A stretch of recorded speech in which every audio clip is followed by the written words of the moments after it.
Hello, രാവിലെ കറി വെച്ചതിൻ്റെ ബാക്കി കുറച്ച് വേവിച്ച് ചെറുപയർ ഇവിടെ ഇരിപ്പുണ്ട്. അതിനി ഒരു കറിക്കുള്ളതൊന്നുമില്ല.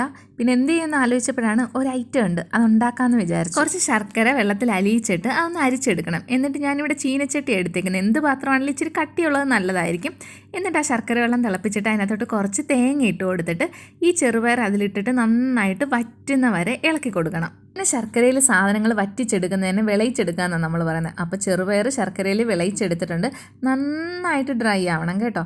എന്നിട്ട് ഇനി അടുപ്പത്തുനിന്ന് എടുത്ത് മാറ്റി വയ്ക്കാം. ഇത് ചൂടാറുമ്പോഴത്തേക്ക് വേറൊരു സാധനം ഉണ്ടാകും. ഇത്തിരി മൈദപ്പൊടി എടുത്ത് അതിനകത്തേക്ക് ഇത്തിരി മഞ്ഞൾപ്പൊടിയും ഇത്തിരി ഉപ്പും കൂടി ഇട്ട് നന്നായിട്ട് മിക്സ് ചെയ്യുക. എന്നിട്ട് കുറേശ്ശെ വെള്ളം ഒഴിച്ചു കൊടുത്ത് നമുക്കൊരു ബാറ്റർ ഉണ്ടാക്കിയെടുക്കാം. ഒരുപാട് അങ്ങ് കുറുകയും വേണ്ട, എന്നാൽ ഒരുപാട് ലൂസ് ആകാനും പാടില്ല. ഇത്തിരി കട്ടി വേണം ഈ ഒരു കൺസിസ്റ്റൻസിയിൽ. ഇനി നമ്മൾ വിളയിച്ച് വെച്ച ചെറുപയറുണ്ടല്ലോ, അതെല്ലാം ഒരു എള്ളുണ്ട വലുപ്പത്തിൽ ഉരുട്ടിയെടുക്കാം. ഈ ഒരു സൈസിൽ എടുക്കുന്നതെന്ന് വെച്ചാൽ എണ്ണത്തിൽ കൂടുതൽ കാണുകയും ചെയ്യും. ഇതിന് മുക്കി പൊരിക്കാനുണ്ട്, അപ്പോൾ അധികം എണ്ണയും വേണ്ട. ഇനി നേരത്തെ ഉണ്ടാക്കി വെച്ച ആ ബാറ്ററിനകത്ത് ഇതൊന്ന് മുക്കിയിട്ട് കുറച്ച് വെളിച്ചെണ്ണ ചൂടാക്കി അതിലേക്ക് ഇട്ട് കൊടുക്കുക. വേണമെങ്കിൽ ഒരുപാട് എണ്ണ ഒഴിച്ചിട്ട് നമുക്ക് മുക്കി പൊരിച്ചെടുക്കാം. ഇതിപ്പോൾ ഞാൻ തിരിച്ചും മറിച്ചുമൊക്കെ ഇട്ടാണ് പൊരിച്ചെടുക്കുന്നത്. എണ്ണയുടെ കാര്യത്തിൽ ഞാൻ ഇച്ചിരി പിശിക്കുകയാണേ. ഇതിനൊരു സുഖിയൻ ടച്ചില്ലേന്നൊക്കെ ചോദിച്ചാൽ സുഖിയൻ്റെ അളിയനായിട്ടൊക്കെ കൂട്ടാം കേട്ടോ.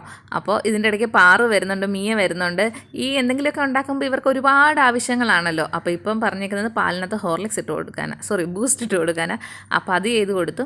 എന്തായാലും ഇതിൻ്റെ ടേസ്റ്റ് എന്ന് പറയുന്നത് അടിപൊളിയാണ്. ഈ ശർക്കര നമ്മൾ ചെറുപയറിൽ വിളയിച്ചെടുക്കുമല്ലോ, അത് മാത്രം ഇടയ്ക്കിടയ്ക്ക് കഴിക്കാനും നല്ലതാണ്. പിന്നെ പെട്ടെന്ന് കേടാവത്തില്ല കേട്ടോ. അപ്പോൾ വീഡിയോ ഇഷ്ടപ്പെട്ടാൽ നമ്മുടെ ചാനലൊന്ന് സബ്സ്ക്രൈബ് ചെയ്തിട്ട് പോവുക. ബൈ.